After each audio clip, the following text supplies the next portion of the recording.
అందరికీ నమస్కారం. సాయి న్యూస్ కి స్వాగతం. ఇప్పుడే అందిన వార్త. ఈపీఎఫ్ఓ ఖాతాదారులకు కనీస పెన్షన్ 7,500పై ఆర్థిక మంత్రి నిర్మలా సీతారామన్ కీలక నిర్ణయం. వివరాలైతే వీడియోలో తెలుసుకుందాం. వీడియోని మాత్రం ఎక్కడ స్కిప్ చేయకుండా కంప్లీట్గా చూడండి.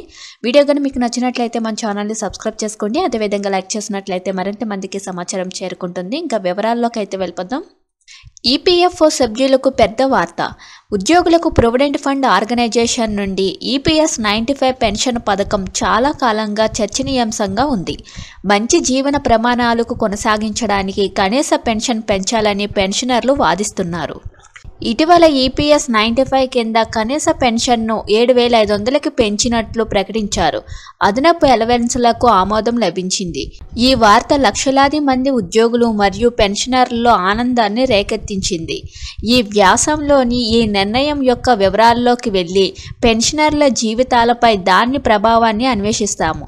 కేవలం 1000 రూపాయలతో జీవించడం చాలా కష్టంగా ఉన్నందున ఉద్యోగి సంస్థలు సంవత్సరాలుగా కనీస పెన్షన్ పెంపు కోసం ఒత్తిడి చేస్తున్నాయి.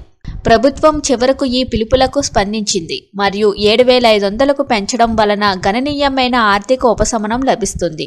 దీని వలన పెన్షనర్లు మెరుగైన జీవన నాణ్యతను ఆస్వాదించవచ్చు. ఈ చర్య మోదీ ప్రభుత్వానికి ఒక పెద్ద విజయంగా పరిగణించబడుతుంది. ఇది లెక్కలేనన్ని వ్యక్తులకు ప్రత్యక్షంగా ప్రయోజనం చేకూరుస్తుంది. ఈపీఎస్ 95 పెన్షన్ పథకం అధికారికంగా కనీస పెన్షన్ను 1000 నుండి 7,500కి పెంచింది. అదనంగా పెన్షనర్లకు కరువు భత్యం మరియు ఉచిత వైద్య సేవలు లభిస్తాయి. ఈ మార్పు వల్ల దాదాపు 78 లక్షల మంది పెన్షనర్లు ప్రయోజనం పొందుతారు. ఈపీఎస్ 95 జాతీయ పోరాట కమిటీ ప్రధాన కార్యదర్శి బిఎస్ రావత్ కొత్త కనీస పెన్షన్ 7,500తో పాటు కరువు భత్యాన్ని చేర్చడం యొక్క ప్రాముఖ్యతను నొక్కి చెప్పారు.